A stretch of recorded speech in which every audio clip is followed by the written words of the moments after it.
So I'm going to talk about how to test how sharp a knife is. And you need to know that for two different reasons. Firstly, and simply, so that you know when to sharpen it. But another time when you need to know how sharp a knife is during a whetstone progression, a sharpening process with whetstones.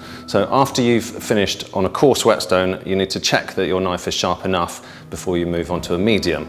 Likewise, after a medium, you need to check it's sharp enough before you move on to a fine.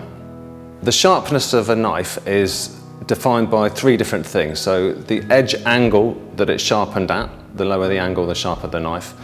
The edge quality, so if it's picked up a bit of damage, it's not going to be as sharp as a freshly sharpened knife. And lastly, how thin the blade is. So a thin blade will cut through food easier than a thick one. So there are various tests you can do to find out how sharp your knife is. I'm going to explain these to you, give my personal opinion, and then hopefully you'll be able to work out which one's right for you. Firstly, you can turn the knife upside down and hold it under a bright light. Any imperfections on the cutting edge reflect the light and you can literally see the damage. After you've looked at a few different knives like this, you'll be able to judge the state of a knife visually. Then, there are two fingernail tests that I do recommend. Firstly, if a knife skates over your thumbnail like this, then it's blunt and needs a coarse whetstone to restore the edge. The second fingernail test is to run the edge of your nail the full length of the blade. Do this really lightly. It's a really sensitive test that works through feel. You can feel any chips or roughness through your nail. A freshly sharpened knife will feel completely smooth along the whole edge. If it digs into your nail, that means it is sharp. You can also use your fingertips, very gently, to feel the edge of the knife. This isn't a very scientific method, you just have to do it on lots of different knives until you gain the experience of how they feel.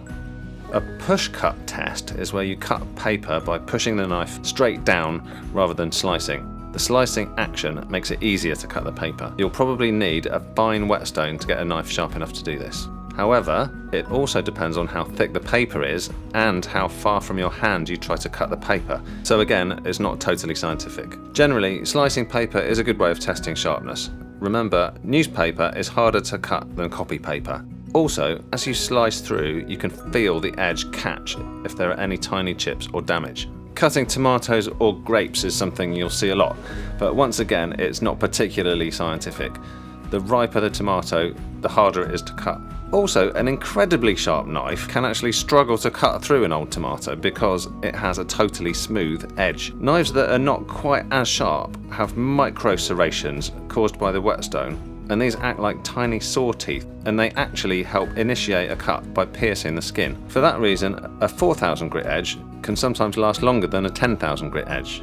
A knife sharpened with a polishing stone or a leather strop should be able to shave hair off your arm. Then the ultimate test for sharpness is the hanging hair test. This is when a hair can be cut just by lowering it onto an upturned blade.